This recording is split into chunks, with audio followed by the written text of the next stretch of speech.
እንደገና ደግሞ በተለይ ብዙዎቻችን ቤት ገዝተናል ቤት ገዝተን ግን ዝም ብለን ነው ያዝነው እውነቱ አንድ ወንድማችን ከዳላስ የመጡ ወንድማችን አሉ እሳቸው በተለይም ስለ ገንዘብ እና እንደገና ደግሞ በተለይ ብዙዎቻችን ቤት ገዝተናል ቤት ገዝተን ግን ዝም ብለን ነው ያዝነው ያ ቤት ግን የኛ አይደለም እውነት ለምንነጋገር ማለት እዚህ ሀገር ግና ደንብ አለ ስርዓት አለ የሚገርማችሁ ነገር ነው እኛ ግን ገዝተናል ቤታችን ነው ብለን ነው የከፈልን ሞርጌጅም ያደረግን ያለ ነው ማለት ነው ያ ግን በህግና በስርዓት መሰረት ካልተቀመጠ የኛ ቤት አይደለም የሚገርማችሁ እና ስለዚህምና ስለምሳሰለው በመጠኑ አጭር ማብራሪያ ይሰጡናል ከዛ ደግሞ ጥያቄ ያላችሁ ሰዎች ደግሞ ታችኛው በግል አንድ ባንድ ተነጋግረው ምን ነጋገርበት ደግሞ ተዘጋጅቷል እዛ ተነጋግራላችሁ እዚህ ግን አጭር ማብራሪያ ስለዚህ ሁኔታ ይሰጡናል ከዛ ድረስ የመጡት ኮሚኒቲውን ለማገልገል ህብረተሰቡን ለማገልገል ለመርዳት ይሄን ሐሳብ ለመግለጽ ነውና እንግዲህ 5 ደቂቃ ሰጣቸዋለሁ በዚህ ደቂቃ ውስጥ እንግዲህ አዲሱን ሐሳብ ያካፍሉናል ለኛ ሲሉ ጊዜያቸውን መስዋዕት አድርገው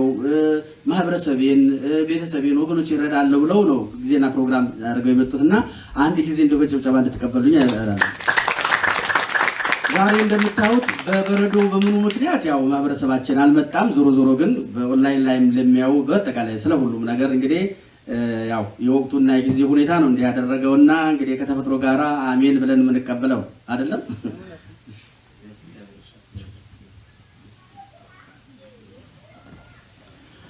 አባቶቼ ካህናት ወንድሞቼ ዲያቆናት እግዚአብሔርን የምትፈሩ ምእመናን እንደምን አደራችሁ እግዚአብሔር አምላክ ደግሞ ዛሬ ፈቅዶ ወዶ ይሄንን በመሰለ ሰዓት ከኔ ጋር ስለተገናኘን በጣም ደስ ብሎኛል ስለበዛን ስላነስን አይደለም እኔ ከቀሲስ ወንደሰን ትንሽ አሜሪካን ሀገር ቀደምያቸዋለሁ የዛሬ 31 ዓመት ነው እኔ ወደ አሜሪካን ሀገር የመጣሁትና መጀመሪያ ስመጣ የመጣሁት ካሊፎርኒያ ነው እና ዛሬ እንደዚህ ሆኖ ቤተክርስቲያኑን ሳየው የዛሬ 31 ዓመት አሜሪካን ሀገር ላይ ብዙ ስደት የለም ነበር እና የነበረው ምእመናን 5 ከመጣ ዛሬ ብዙ ሰው መጣ ይባላል በቃ ጉር ነው ይባላል 10 ከመጣማ ልዩ ነው ለበዓል ጊዜ ደግሞ 30-40 ሰው ከመጣ ደግሞ ልዩ ነው በጣም ደስ ይላልና አያቴ ሲመረቁን ሁሉ ጊዜ ምን ይላሉ ዘር ይብዛ ይላሉ ዛሬ ዘራችን በአሜሪካን ሀገር ላይ በስቶ ቤተክርስቲያን ሰርተን የራሳችንን እንደምታውቁትኛ በጣም ሴንሲቲቭ ህዝቦች ነን በነፃነት ስለኖረን የራሳችንን ነገር በጣም እንወዳለን እናከብራለን ደግሞ በጣም የሚገርመው ምንድነው ልጆቻችን ተወልደው አርገው ዛሬ እዚህ ቦታ ላይ እየቀደሱልን እያቆረቡን ልጆቹ ሲያገለግሉና ከዚህ የበለጠ የሚያስደስት ነገር የለም ማለት ነው እንግዲህ እኔ ራሴን ላስተዋውቃችሁና እኔ ሚኪያስ እባላለሁ ባለትዳር የሁለት ልጆች አባት አሜሪካን ሀገር ከመጣው ቀደም 31 ዓመት ሆኖኛል ብያችኋለሁ በዚህ 31 ዓመት ውስጥ እንግዲህ ህብረተሰባችን በተለያየ አይነት ነገር እያለፈ ነው ያለው በተለያየ አይነት ነገር የሀገራችን ሰው ወንድም ሲታማ ለኔ ብለህ ስማ ይላል አሁን የምናየውና የምንሰማው ነገር ዛሬ እኛ ካላደረግነው ነገ ጧት ህብረተሰባችን ይጎዳል ጎረቤት ይጎዳል ቀስ እያለ ሁሉም ጋር ይዳረሳል ማለት ነው አሜሪካን ሀገር ደግሞ በጣም ሚስጥራዊ የሆነ ሀገር ነው በተለይ በፋይናንስ ላይ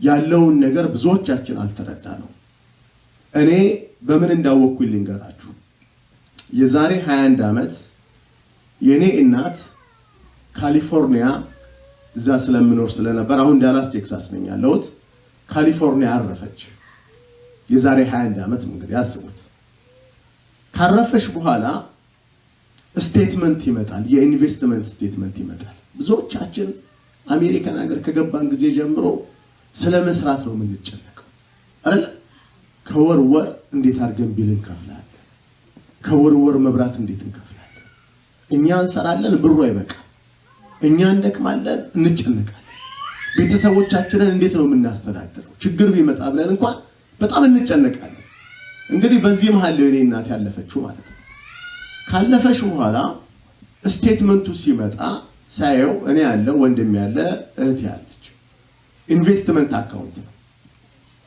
ብዙዎቻችሁ የኢንቨስትመንት አካውንት ካላችሁ ሜክ ሹር እዛ አካውንት ውስጥ ቤኔፊሻሪ የሚባለው ነገር ማስገባታችሁ ቤኔፊሻሪ በነገራችን ላይ 5 ደቂቃ አይፈጅም ቤኔፊሻሪ አካውንት ውስጥ ሲገባ ማለት ነው። የዛን ሰዓት ግን ለእናቴ ነገራት ሰው ስላልነበረ ቤኔፊሻሪ አካውንት ውስጥ የለም። አለፈች መጣ ካምፓኒው ጋር ደወልኩላቸው እና የእናታችን ኢንቨስትመንት ነውና ወደኛ አዙሩልን ስላቸው አይ እዚህ ውስጥ እኮ ቤኔፊሻሪ የለም፣ ዊል የሚባል የለም፣ ትረስት የሚባል የለም እና ወደ ፕሮቤት ኮርት ሂዱ። እኔ ፕሮቤት ኮርት ሄድኩ፣ ፌል አደረኩኝ። እህቴ ሄደች፣ ፌል አደረገች። መጨረሻ ላይ የእናታችን ብር ወደ ስቴት ኦፍ ካሊፎርኒያ ገብቶ ቀረ ማለት ነው። ያስደነግጣል አይደል? አዎ ያስደነግጣል። አሁን ይሄ እኔ እየተናገርኩት ስለሆነ ነው። እኔ የኔ ቤተሰብ ሀፕን ያደረገበት ስላለ ነው። አሁን ብዙዎቻችን አሜሪካን ሀገር መተን ጎጆ ቀልሰናል። ከዛ በፊት አንድ ነገር ልንገራችሁ።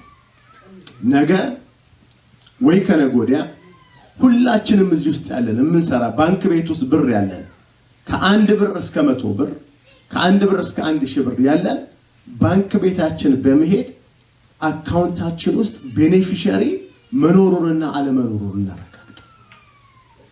ቤኔፊሻሪ አለው ወይ የለውም ወይ ብለን እንጠይቅ። ከሌላው ሄደን ቤኔፊሻሪ እንክተት።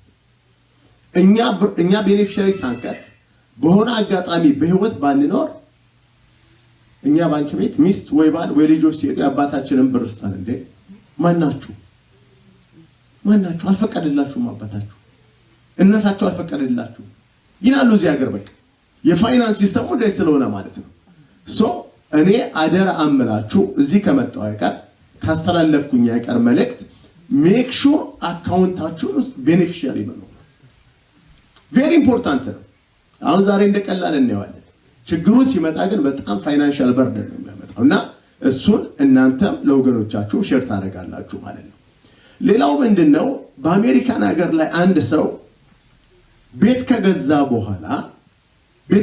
በኋላ እንግዲህ ዘላለም ነዋሪዎች አይደለንም አይደል? ጥለነው እንሄዳለን። ማን እንደሚቀደም አይታወቅም። ይሞታል የተባለው ሲጠበቅ አይሞትም የተባለው ሞቶ ቁጭ ይላል እና ቤት ያለን ሰዎች የወራሽነት ዶክሜንት አሰርተን ማስቀመጥ አለብን። ለምሳሌ አንድ ሰው ሲንግል ሆኖ ሲኖር ቤት ይገዛል። ከገዛ በኋላ ይሄ ሰውዬ በአጋጣሚ በህይወት የለም። ካውንቲው ስቴቱ የሚያውቀው ምንም ታሪክ የለም። የሰውዬው ውሽ ምንድነው አይታወቅም የሰውዬው ውሽ። ስለዚህ እነሱ ምንድነው የሚሉት ፕሮቤት ኮርት የሚባል እዚህ ሀገር ላይ አስቀምጠውልናል።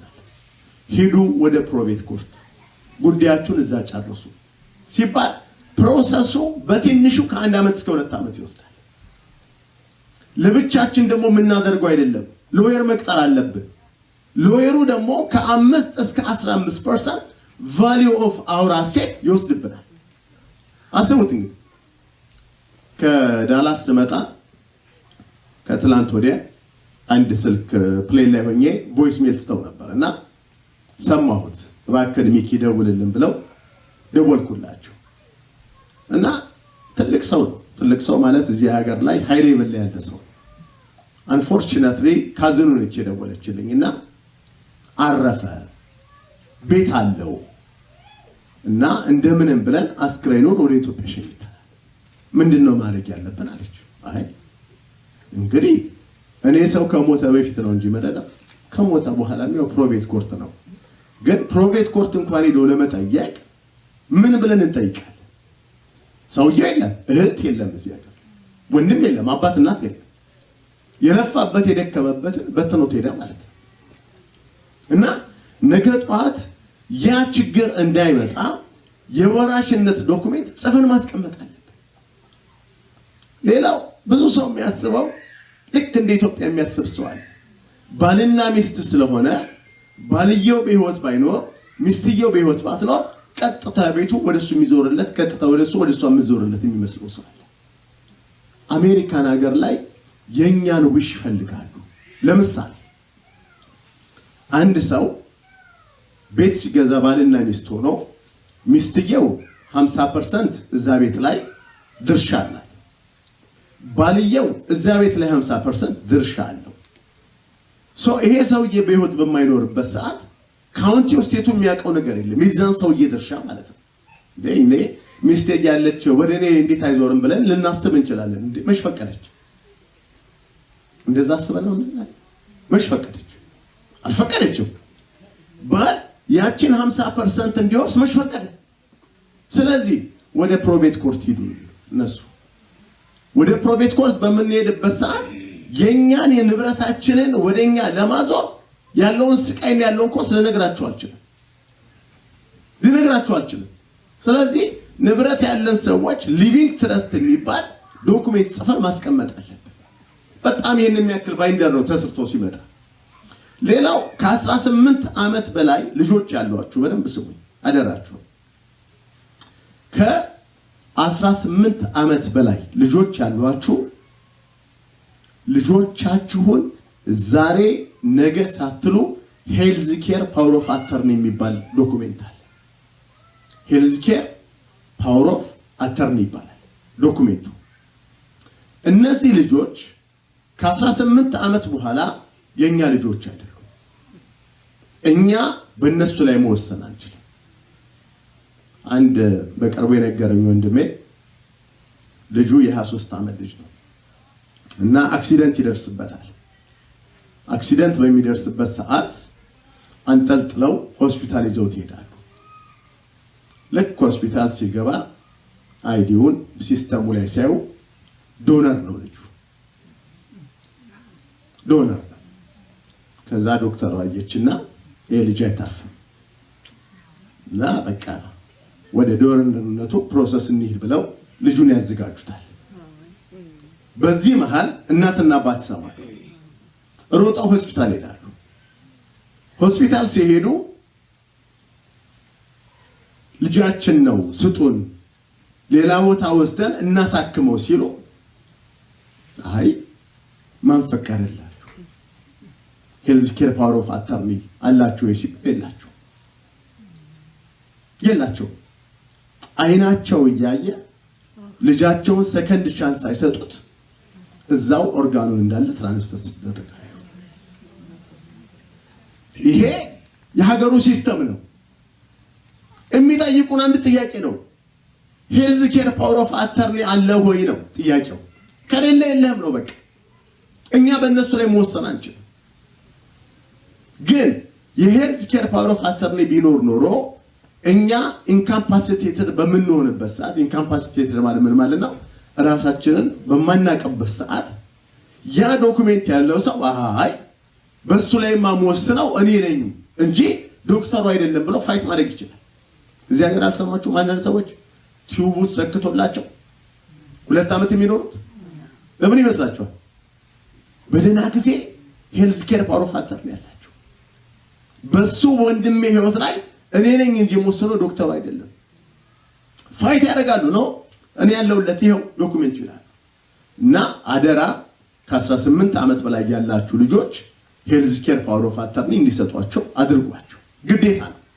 ግን በዚህ መሀል እኛ ሳንዘጋጅ ቀርተን አንድ ነገር ቢመጣ አንፎርቹኔትሊ እኛ በልጆቹ ላይ መወሰን አንችልም። አይናችን እያየ ልጆቻችንን እናጣቸዋለን። አንድ ልጨምርላችሁና ጨርሳለሁ። አንድ ልጅ ማታ እኩለ ሌሊት ላይ 911 ይደውላል። እናት ተኝታለች፣ ወንድም እህት ተኝተዋል። ይደውልና ለፖሊሶቹ ራሴን ላረግ ነው ሲላቸው ቀስ ብለው እነሱ ተከታትለው ያለበትን ቦታ ቤት ይደርሳሉ። ቤት ይደርሱና በሩን ያንኳኳሉ። ሲያንኳኩ እናት ትደነግጥና ትነሳለች። ምንድነው? ልጅሽ የት ነው ያለው? ተኝቷል። አረሱ አይ አልተኛም። አውጭልን። በርግደው በሩን ይገባሉ። ልጁን አፋፍሰው ይዘው ይሄዳሉ። እናት ምንድነው ብትል ምን እየሆነ ነው ብትል የሚነግራት ሰው የለም። አንድ ጥያቄ ግን ጠይቋት። ልጅሽ ከ18 ዓመት በላይ ነው፣ ሄልዝ ኬር ፓወር ኦፍ አተርኒ ያለሽ ወይ? ያለበትን ኮንዲሽን እንድንነግርሽ ሲሏት የለኝም አለች። ለ2 ሳምንት ልጇ የት እንደነበር አታውቅም። ለ2 ሳምንት። ይሄ ሁሉ እኛ ባለማወቅ ተሳስተን እስከዛሬ ድረስ ያደረግናቸው ነገሮች ናቸው። ስለዚህ ንብረት ያለን ሰዎች ዛሬ ነገ ሳንል ንብረታችንን ፕሮቴክት ማድረግ አለብን። ልጆች ያለን ሰዎች ልጆቻችንን ሄልዝ ኬር ፓወር ኦፍ አተርኒ መስጠት አለብን። በባንክ ቤታችን ሄደን ቤኔፊሻሪ ከሌለን ቤኔፊሻሪ ማስቀመጥ አለብን። በተለይ ደግሞ አሁን በጣም ደስ የሚለው ምንድነው የህብረተሰባችን አመለካከት እየተለወጠ የላይፍ ኢንሹራንስን ፕሮዳክት ሰው መጠቀም ጀምሯል። በሚገርም ሁኔታ ማለት ነው። ድሮ አንድ ሰው በህይወት ሳይኖር ሲቀር ቤተሰቡን በትኖ የት ነበር?